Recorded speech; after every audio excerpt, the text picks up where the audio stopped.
ከዞኑ ዋና ከተማ ከደብረ ማርቆስ በ38 ኪሎ ሜትር ርቀት አካባቢ ይገኛል ማለት ነው።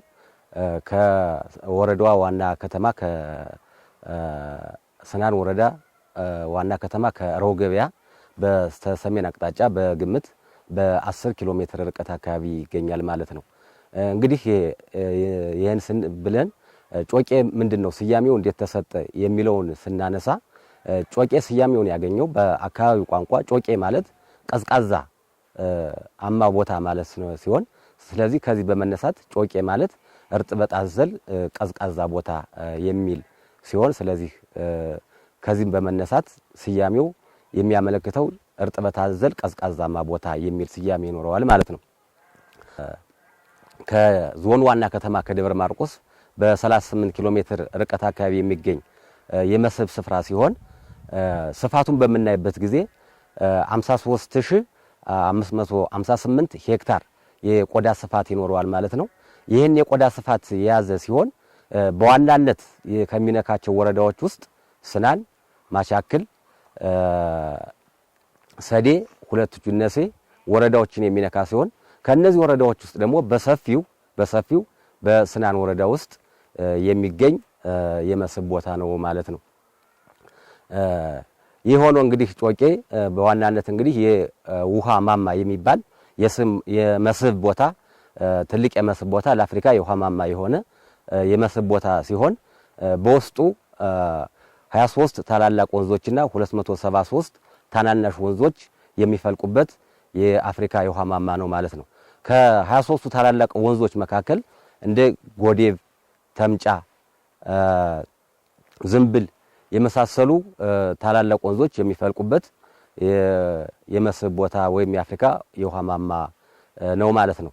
ከዚህ በተጨማሪ እንግዲህ ቅድም እንደገለጽኩት በዚህ በጮቄ የመስህብ ቦታ ውስጥ ሌሎች የመስህብ ቦታዎች የቱሪስቶችን ቀልብ ሊስቡ የሚችሉ ወደ ወረዳችን የቱሪስቶችን ሊያመጡ የሚችሉ ወይም ለወረዳችን የገቢ ምንጭ ሊሆኑ የሚችሉ በጮቄ ስርዓተ ምህዳር ውስጥ ሌሎች የመስህብ ቦታዎች ይገኛሉ። ከነዚህም ውስጥ የአራት መከራከር ተራሮችን መግለጽ ይቻላል። እንግዲህ እነዚህ ተራሮች ምንድናቸው የሚለውን ስናይ ተስያሜያቸው ወይም ከስሙ በመነሳት ስናይ የእያንዳንዱ ስያሜ የተሰጠው ያው ከአራቱ የተራሮች የመጣ ስያሜ ማለት ነው።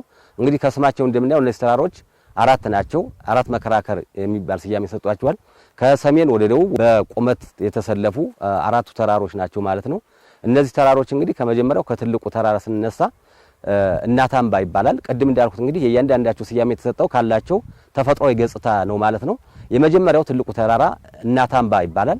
ይህ ተራራ ለምን እናታምባ የሚል ስያሜ የተሰጠው የሚለውን ስናይ ከአራቱ ተራሮች ውስጥ የመጀመሪያው ትልቁ ተራራ ስለሆነ እናታምባ የሚል ስያሜ ተሰጥቶታል ማለት ነው።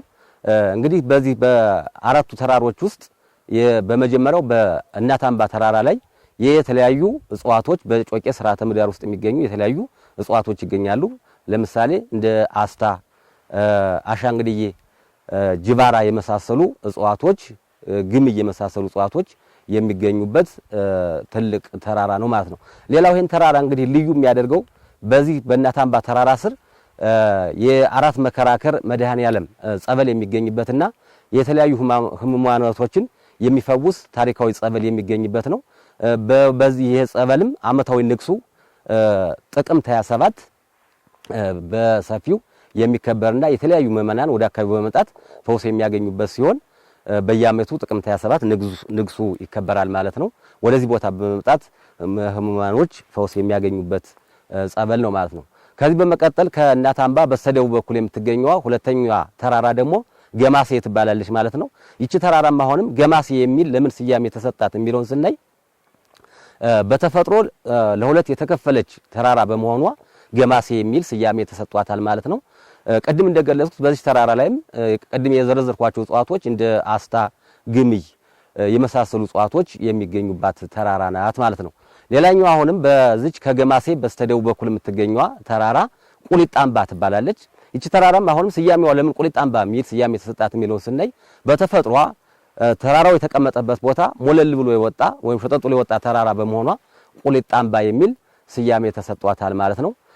ሌላኛው አራተኛዋ የመጨረሻዋ ተራራ በስተደቡብ በኩል የምትገኘዋ ሌማታምባ የምትባለዋ አራተኛዋ ተራራ ናት ማለት ነው።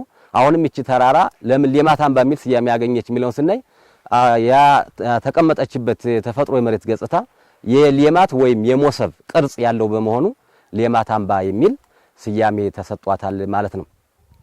ሌላው እንግዲህ አሁንም በዚህ በጮቄ በትልቁ የመስህብ ስፍራ ከሚገኙ ታሪካዊ የመስህብ ቦታዎች አንዱ የሆነው የላሊበላ ዋሻ ወይም የላሊበላ ጅምር ፍልፍል ህንጻ የሚባል ዋሻ ይገኛል ማለት ነው። ይህ ዋሻ የሚገኘው ከእናት አምባ ቀድም ከገለጽኩት ተራራው ከትልቁ ተራራ በስተ ሰሜን በኩል በሸዋ ኪዳነ ምሕረት ቀበሌ ወይም አሙሲት ገበያ በሚባለው ገበያ ላይ ይገኛል ማለት ነው። ይህ ዋሻ እንዴት ተጀመረ? ምንድነው ታሪካዊ ዳራው የሚለውን ስናይ ንጉስ ላሊበላ እንግዲህ የላስታ ላሊበላን ከመገንባታቸው በፊት ይህንን የላስታ ላሊበላን በዚህ ስፍራ ለመገንባት ጀምረውት የነበረ ዋሻ ወይም ጅምር ፍልፍል ህንጻ መሆኑን ያመለክታል ማለት ነው። በመሆኑም እንግዲህ ንጉስ ላሊበላ ይህንን ፍልፍል ህንጻ ከጀመሩ በኋላ የአካባቢው ማህበረሰብ ለስራ ባለመስማማቱ ወይም የመስሪያ ህንጻቸውን መሳሪያቸውን እየወሰደ ስላስቸገራቸው ይህንን የጀመሩትን ፍልፍል ህንጻ ወይም ዋሻ በመተው ወደ ላስታ ላሊበላ በመሄድ የላስታ ላሊበላን ህንጻ እንደጀመሩ ታሪኩ ያስረዳል ማለት ነው። ከአባቶች ያገኘነው መረጃ ይሄን ይመስላል ማለት ነው። ይሄ ሲሆን እንግዲህ ሌላው ጮቄ እንግዲህ የተለያዩ እጽዋቶችና የዱር እንስሳቶች መገኛ ነው ማለት ነው። የስርዓተ ምህዳሩን በምናይበት ጊዜ ሰብ አፍሮ አልፓይንና አፍሮ አልፓይን የሚባል ስርዓተ ምህዳሮች መገኛ ሲሆን በዚህ ጮቄ ጥብቅ የማህበረሰብ ስፍራ ውስጥ እንግዲህ ታሪኩ እንደሚያስረዳው የተለያዩ ብርቅዬ የዱር እንስሳቶች መገኛ እንደሆነ ታሪኩ ያስረዳል ማለት ነው። የነ ቀይ ቀበሮ የነ ጭላዳ ዝንጀሮ ታሪካዊ መገኛ ቦታ እንደሆነ ታሪኩ ያስረዳል። በመሆኑም እንግዲህ የደረሰበት ባለው የመራቆት አደጋ እነዚህ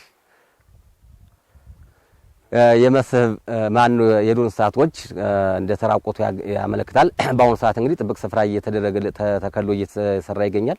በመሆኑም እነዚህ ለጥፋት የተደረጉ የዱር እንስሳቶችን ወደ ቀድሞ የስርዓተ ምህዳር ሁኔታ የመመለስ ሁኔታ ይገኛል ማለት ነው። ከነዚህ የዱር እንስሳቶች በተጨማሪ በአሁኑ ሰዓት እንደ ሚዳቆ፣ ተራ ዝንጀሮ፣ ጅብ የመሳሰሉ የዱር እንስሳቶች የሚገኙበት የመስህብ ቦታ ነው ማለት ነው። ሌላው በዚህ ጥብቅ የማህበረሰብ ስፍራ ከ85 በላይ የሚሆኑ የእጽዋት ዝርያዎች ይገኛሉ። ቅድም ተጠቃቅሳቸው የነበሩ እጽዋቶች ማለት ነው። እንደ ኮሶ፣ አስታ፣ ጅባራ፣ ግምይ የመሳሰሉ እጽዋቶች የሚገኙበት የመስህብ ቦታ ነው ማለት ነው። ይሄ ነው እንግዲህ ጮቄ በተመለከተ ይሄን ይመስላል ማለት ነው። ቅድም እንደገለጹት እንግዲህ ከዚህ ተጮቄ በተጨማሪ በወረዳችን ውስጥ ሌሎች የመስህብ ቦታዎች ይገኛሉ ማለት ነው። ከነዚህ ውስጥ እንግዲህ በወረዳችን ከሚገኙት ሌሎች መስህብ ቦታዎች ደብረ ዘይት ማህፈደ ማርያም ቤተክርስቲያን ትገኝበታለች ማለት ነው። ይቺ ቤተክርስቲያን ከወረዳው ከስናን ወረዳ ዋና ከተማ ከራው ገበያ በስተምስራቅ አቅጣጫ በ13 ኪሎ ሜትር አካባቢ የምትገኝ ታሪካዊ ቤተክርስቲያን ናት ማለት ነው። ይቺ ቤተክርስቲያን እንግዲህ ታሪኩ እንደሚያስረዳው በ330 ዓመተ ምህረት በአብርሃ ወአጽብሃ ዘመነ መንግስት የተገነባች ቤተክርስቲያን ስትሆን ይቺ ቤተክርስቲያን እንግዲህ በውስጧ የተለያዩ ታሪካዊ ቅርሶችን የያዘች ወይም የሚገኙባት ጥንታዊት ቤተክርስቲያን ናት ማለት ነው። ሌላኛው እንግዲህ በወረዳችን ከሚገኙት የመስህብ ቦታዎች ውስጥ በተጨማሪው የዚላን ዘራቡርክ ጸበል ነው። ይህ ጸበል እንግዲህ ቢጠልቁት የማይጎል ሞልቶ የማይፈስ ታሪካዊ ጸበል እና የተለያዩ ህመማኖችን የሚፈውስ ጸበል ነው ማለት ነው። ይህ ጸበልም በአመት 2 ጊዜ ንግሱ ይካሄዳል ማለት ነው። ጥር 13 እና ጥቅምት 13 እየተከፈተ ጋኑ እየተከፈተ ለህማኖች ፈውስ እያስገኘ ይገኛል ማለት ነው። ሌላኛው በወረዳችን ከሚገኙ የመስህብ ቦታዎች በተጨማሪ ከሰማይ የወረደ መስቀል ይገኛል። ይሄ መስቀልም በወለቄ ቤተክርስቲያን በቅዱስ ደብረገነት ቅዱስ ሚካኤል ቤተክርስቲያን የሚገኝ የመስህብ ቦታ ነው ማለት ነው። እነዚህና ያልጠቃቀስኳቸው የመስህብ ቦታዎች በወረዳችን የሚገኙ የመስህብ ቦታዎች ናቸው። አመሰግናለሁ። እንግዲህ ወረዳችን ማለትም ስናን ወረዳ የበርካታ ተፈጥሯዊና ሰው ሰራሽ ቅርሶች ባለቤት ናት። ከነዚህም ቅርሶች መካከል የጮቄ ወይም የጮቄ ሰንሰለታማ ተራራ አንዱ ነው። ይህንንም ያው ለማስተዋወቅ ከአጋር አካላት ጋር ማለትም ከጮቄ ማህበረሰብ ጥብቅ ስፍራ ጽህፈት ቤት ጋር በጋራ በመሆን እያስተዋወቅን እንገኛለን። እንግዲህ ያው ጮቄን በጋራ ለማልማት ያው ሁሉም የህብረተሰብ ድርሻ ሰፊውን ድርሻ መውሰድ ያስፈልጋል። ይህንም ሲባል እንግዲህ ጮቄ ያው ከፍተኛ የቱሪስት መስህብ የሚሆን ቦታ ስለሆነ ሌሎች ድርጅቶችም ያው በጥናትና ምርምር ጮቄ ላይ ያለውን አሁናዊ ጉዳት እንዲሁም ደግሞ ያሉትን ቅርሶች በተመለከተ በጥናት ለማረጋገጥ መጠይቅ ለአካባቢው ማህበረሰቦች በመበተን ያው እያሰባሰቡ ይገኛሉ ማለት ነው። እንግዲህ በቀጣይ ያው የቱሪስቶችን ቀልብ ለመሳብ በፊት እንደገለጽኩት የተለያዩ ሎጆችን እንዲሁም ደግሞ ቱሪስቶች ያው ሊዝናኑበት ወይም ደግሞ ሊያርፉበት የሚችሉ ሆቴሎችን፣ ሞቴሎችን እንዲሁም ደግሞ ሌሎችንም አስፈላጊ ግብዓቶች ማሟላት ይጠበቅብናል ማለት ነው።